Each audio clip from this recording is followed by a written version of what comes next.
Hello YouTube, this is William. Let's talk about carving. I really enjoy carving. I've been carving now for whittling on sticks all my life. But actually, truly what you would call carving with spoons and things for, I don't know, probably about 6 or 7 years now. And there's a ton of spoons that I've done and thrown in the fire, and just did it for the relaxation and the joy of whittling on sticks. I've got some things here that I've done that I'm particularly proud of that I want to just kind of show you, and I probably, if you've watched a lot of my videos, you may have seen some of these before. But this is a Cusca that I did out of birch, probably about 6 years ago, well, maybe 7 or 8 years ago. Time just kind of gets away from you, you know. It's kind of a beaver. You can see the front feet, the belly, legs, and then the tail. It's got a little checkering on it and things in the face of it. But it's, I mean, it's very crude. It's not the best in the world, but it's one I did. Kind of proud of it. And also on camp a few years back, I kind of did some little, there's a little cowboy here. See his hat and his face and his little indent here and a W. Did a little Greek. This is Homer, the Greek philosopher. See how his beard's a little fuzzy. So kind of any resemblance there. But anyway, and my logo, of course I did this. I was just sitting around the campfire and whittling on a stick. Did this little ball in a cage. I don't know if you've seen this or not, but if I'd have used a square piece of wood, if I'd squared this up, it'd probably been a lot better. But anyway, it's kind of cool. I enjoyed doing that. I did this one here. It's kind of got the little, they call them wood spirits. I don't like that term, but old man of the woods or something like that. Probably better, I think. But yeah, did that on a camp. But anyway, I really enjoy it. It's relaxing, and thought maybe I would just kind of talk about carving and go through my kit, my latest kit. It's always evolving, always changing, but I'll just kind of show you where I'm at right now. So here we go. We're going to move the camera around and show you what's on the table. Okay, trying to do this without this the shadows and everything, but it's just impossible where this is all set up at. But anyway, this is my medium weight Sloyd axe or carving axe that I purchased off of Etsy. It's and you can go back through my videos. I'll put a link down below in the description of the link for this axe. But it's got about a 5-inch carving head. A lot of people say they don't understand that tip there. But that tip it's a carving axe, so it's raised up that direction so that it moves a cutting edge away from the hand. Instead of here, it moves it out to where you can actually use it like a knife, if you will. So you can do the really fine carving with that tip there. Again, it's a carving axe. It's not designed for chopping or busting up wood and things like that. I did some checkering on the handle. Put my logo on there, and it's dark. This is ash handle. What I did was I just torched the handle with a torch, a plumber's torch, just kind of give the wood grain some definition, and it's oiled and everything. So anyway, I really like this axe. I haven't used it a whole lot, but it seems to be like it's going to be a great little axe, or medium axe anyway. So there you go. The other axe that I like to use is my Helco Rhineland hatchet that I modified. If you guys know, the hatchet handle is actually about that long, and the head is shaped different. I took the handle off of it and reshaped the head and thinned it down to where it's actually a V, and reground it to where it's actually a V grind, so that it's actually a better carving hatchet for my uses anyway. And did some feather carving on it and my logo, and you see here I did a feather, and that's actually coffee grounds and coal roasting basically is the thought behind that. And I'll demonstrate that at some point on video, but you can kind of see that feather there. So anyway, I like this little hatchet. It's probably you know, I think it's a little over a pound, maybe a pound and a quarter, something like that. But anyway, it's very light. It just feels good in the hand.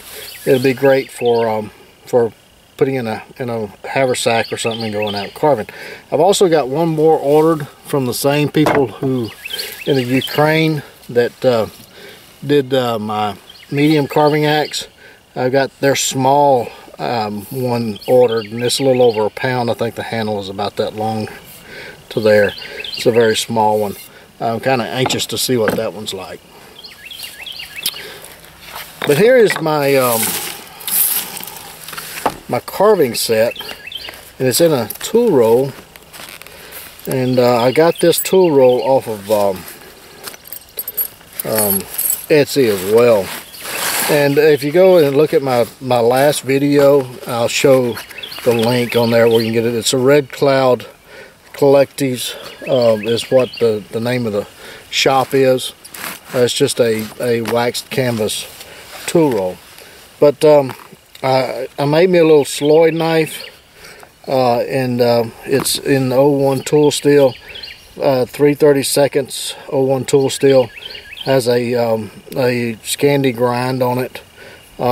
It's just a bigger handle. As you notice my other one in my last video, carving video, I said that the handle is too small.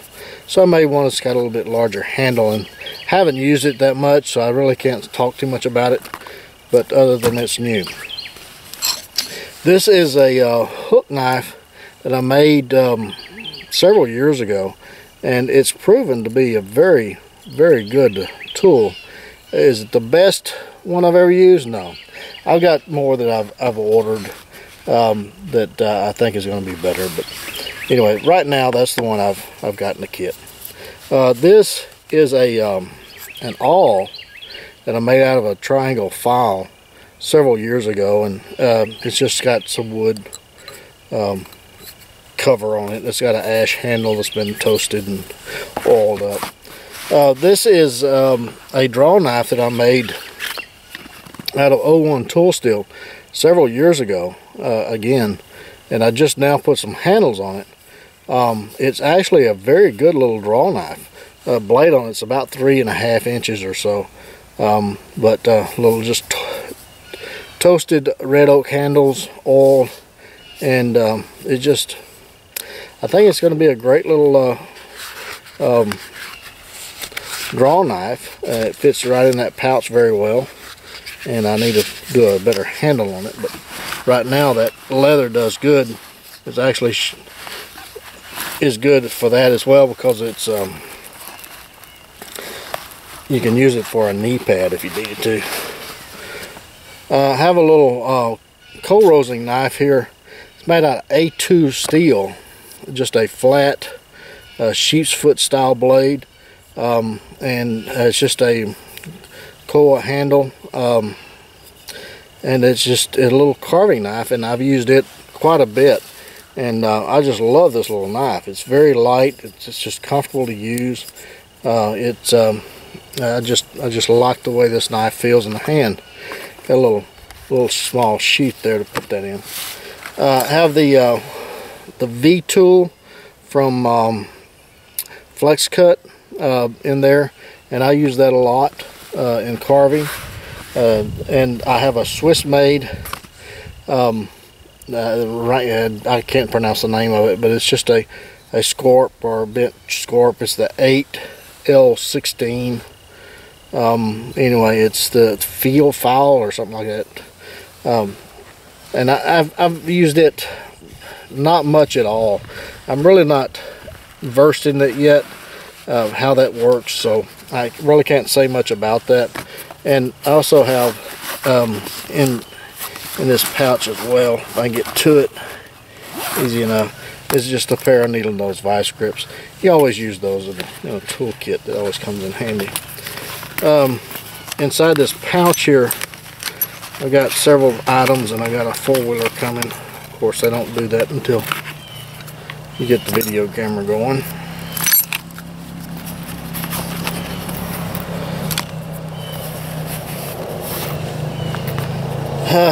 I've got some yellow buffing compound that just comes with a flex cut, little diamond rod for sharpening. Here's a little strop. I've got smooth hair side on one side, and then I've got the rough flesh side with the compound on it, and that seems to put a rough edge on it a little bit more than I got this idea off of the internet, and I can't remember the guy's name. Doug Linker, I think is his name.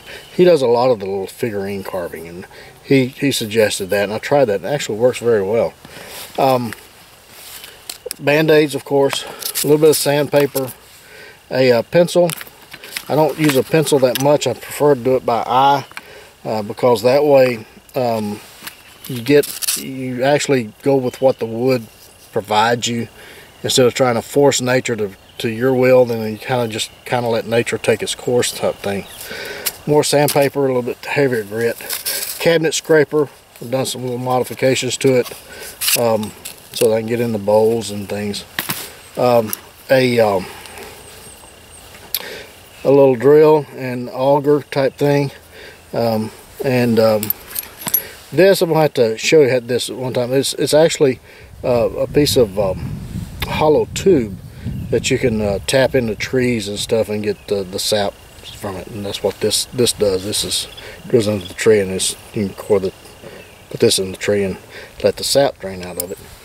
Of course, a ceramic rod. This is a straw that's filled with mineral oil. So if I'm out in the woods, then I can just clip this off and put some oil on the spoon and reheat that up and reseal it if I don't use all of it. Well, that was my current little small kit that I carry when I intend to go out carving, whether it's in the backyard, which is most of it happens that is in the backyard. Every once in a while I'll be on camp somewhere and I'll have this little kit with me, and I'll do some carving from it. But hope you get some ideas, and let me see y'all's kit. If you do videos, put a link in the description below, and I'll check out your videos. But anyway, you guys get in the backyard, whittle on a stick, and I mean, you don't have to do anything like this. You don't have to do a spoon. Just take a stick of any type, make it smaller. That's all you gotta do. Then if the urge strikes you at some point and you want to try something like that, only the one that's going to know is you. So just keep at it. I am not a wood carver by any means. When you think about wood carving, I mean, there's so many people on the internet that are just so much better than I am. But I get out there and I enjoy trying, and that's the whole point, is to just try. So anyway, it's not about the stick. It's not about the knife. It's about the relaxation, clearing the mind, and enjoying nature. Could be in the backyard. Could be on the camp. Doesn't matter. You guys, you be safe out there, and we'll catch you guys again soon. Don't forget those Band-Aids and lots of knives. Catch you again soon.